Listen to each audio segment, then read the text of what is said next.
teachers out here and they wanted to know this from you.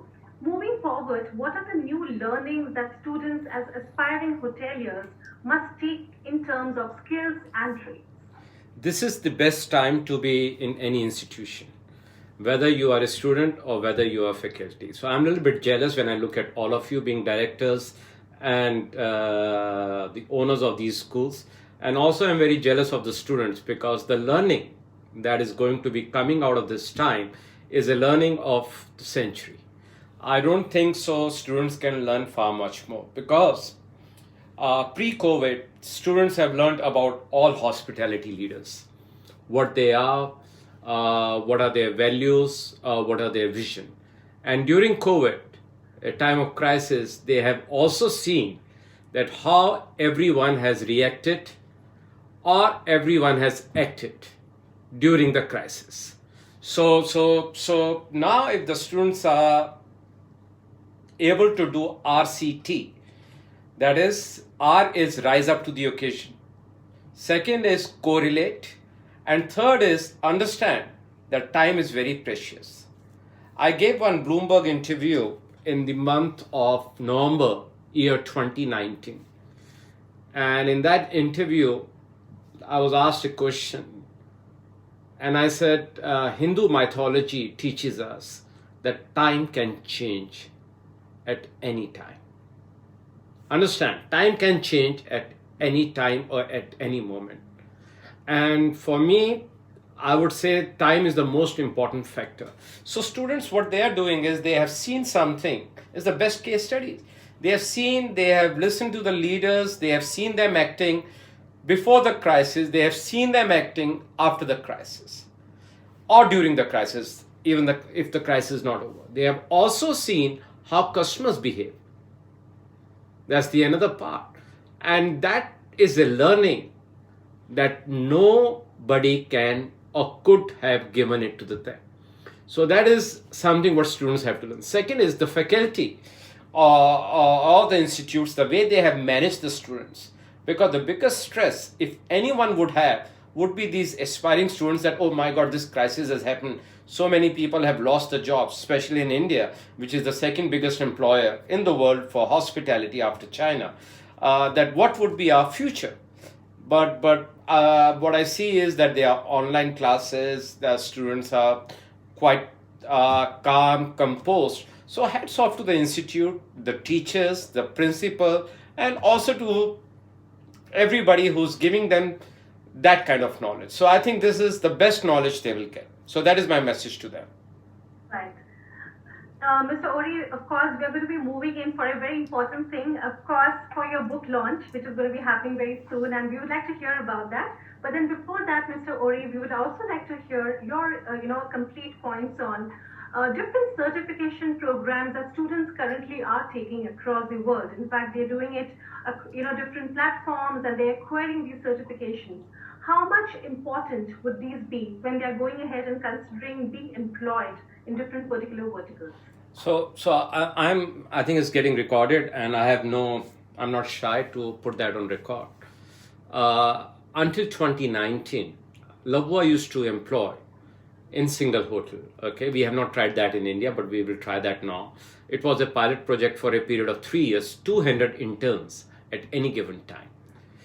And we made them, except one department, that is marketing department, we made them go to, and you will ask me why, you should ask me why not marketing department, I will come to that. So except the marketing department, they were put in every area, including those areas where we wanted our restaurants, or one of the restaurants at that point of time, now we have 2 restaurants, was Michelin star, and they did very well. I think I can relate. This means there's one of the ladies, she was an intern and she was going back to the college. Normally I don't do that. And I said, what? And she was going for a higher education. She had finished her hotel management. I said, why don't you stay back? She said, what will be my future? I said, what do you want? She said, I want to be manager of this particular restaurant. As we are talking, we told her that she'll be manager of that restaurant in 2022, 2023. She has been a manager of that place for 10 months already. She has already achieved the ambition. So I want to give one message to the students. First, we respect them, because right now, with the way the teaching is going, they are learning far much more than we can get in the job market. Okay, so students become very, I would say, a rare and a very precious resource. Second thing is, these students, they bring a lot of energy. They bring new ideas. They are not afraid to take the risk. And that is what every organization needs at some point of time. So I think they came to us at the right time. We are the only hotel in the world to win the Michelin Best Service Award. And the restaurant that won the Michelin Best Service Award had the maximum student interns working in that restaurant from different parts of the world. So this is the power of education. Now, coming back to my book is a very simple book. It's getting launched next year. I've not yet fixed this thing. It's called A Bridge Not Too Far. And the book is my journey and a quest of self-respect. Very early in my life, I came from very humble background.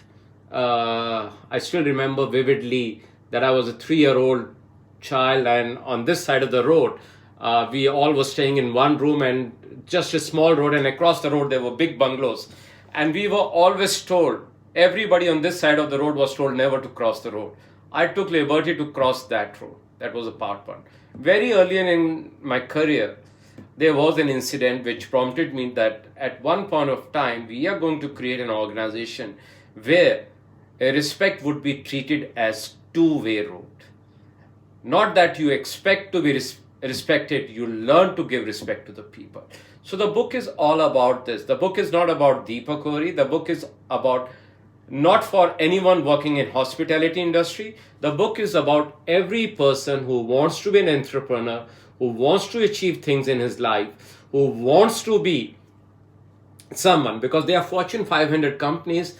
Take 10 top positions, you have only 5,000 people in a world where the population is around 78 billion, 8 billion. So with the 8 billion population, only say top jobs of 10,000, this book is about everyone to find a respect, find your position in every organization you're working.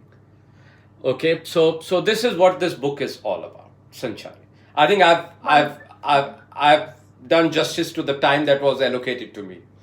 Absolutely, sir. Absolutely, Mr. Ohri, because you have really reflected on a lot of need currently for both academicians as well as for students. And I'm sure, with your very, very positive thought, and of course, with the book coming up, it will be a huge impact to all hospitality aspirants.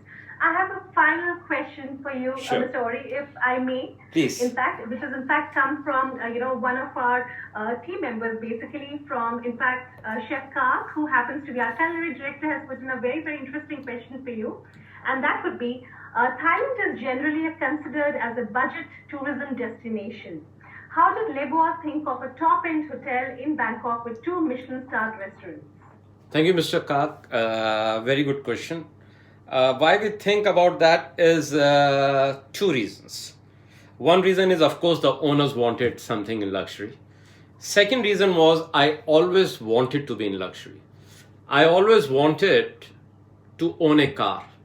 I always wanted to own a bicycle. My early days, buying a bicycle was a rare thing. I could only rent that for 50 paisa.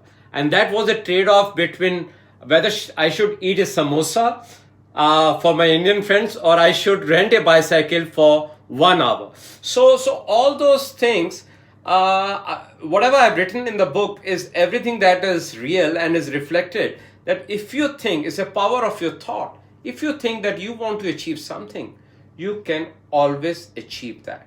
And you're very right. Even today in Bangkok, most of the hotels, they sell a bottle of champagne at $150. We sell a glass for $150.